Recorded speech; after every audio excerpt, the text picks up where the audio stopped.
আল্লাহর কাছে কোন কাজ বা আমলগুলো বেশি পছন্দনীয়, যার কারণে আল্লাহ স্বয়ং মুস্কি হাসেন।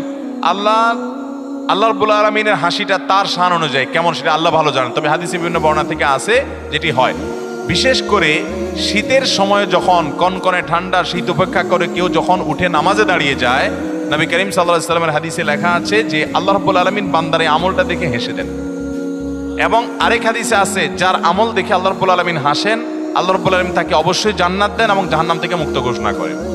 এই জন্য শীতের দিনে ফজরের নামাজ, তাহাজ্জুদের নামাজের গুরুত্ব অন্য সময়ের চাইতে অনেক বেশি। আমি একজন যুবক, আমরা অনেক সময় মজার ছলে বা বিয়ের উদ্দেশ্যে না, বিশেষ উদ্দেশ্য ছাড়া ফেসবুক বা মেসেঞ্জারে 3 বার কবুল বলি। তাতে কি আল্লাহর দরবারে বিয়ে কবুল হয়ে যাবে? এতে কি কোনো গুনাহ আছে? পোলাপান বান্দরামি করার জিনিস খুঁজে পাও না? না, অনেক পোলাপান এগুলো করে। এমনকি এই যে নাটক সিনেমাতে অনেক সময় অভিনয়ের অংশ হিসাবে এগুলো করে না অভিনেতারা, এদের মধ্যে কেউ যদি মুসলমান হয়, কারণ যদি আল্লাহর প্রতি বিশ্বাস না থাকে তার কথা ভিন্ন হয়, বেঈমান নিয়ে আমাদের আলাপ নাই। যে মুসলমান, যে আল্লাহর প্রতি ঈমান আছে, তার জানতে হবে নবী করিম সাল্লাল্লাহু আলাইহি ওয়াসাল্লাম বলেছেন, সালাতুন জিদ্দুহুন্না জিদ্দুন ওয়া হাজলুহুন্না জিদ্দুন। 3টা বিষয়ে সিরিয়াসলি করলে যা হবে, দুষ্টমি রসিকতা অভিনয় মজা করে করলে তা হয়ে যাবে কাহিনী বড় খতরনাক, বড় জটিল।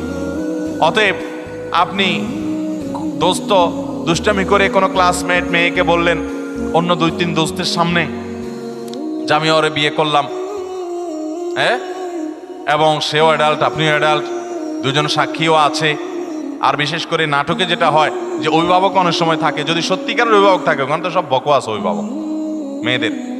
মেয়েদের তো বিয়ে অনেক আমাদের মতো মেয়েদের বিয়ে অভিভাবক ছাড়া হয় না, কিন্তু হানাফি মাযহাব অনুযায়ী অভিভাবককে জরুরি না, যদি অ্যাডাল্ট হয়ে যাবে তাহলে সেক্ষেত্রে হানাফি মাযহাবের আলোকে এই বিয়ে হয়ে যাবে। 2জন সাক্ষীর সামনে শুধু বলছেন প্রস্তাব, সে বলছে কবুল, দুষ্টামি করে বলছেন, বাস কাহিনী খতম হয়ে গেছে। কথা বুঝেন নাই? খুব জটিল একটা বিষয়। ঠিক তালাকের বিষয়টাও এরকম।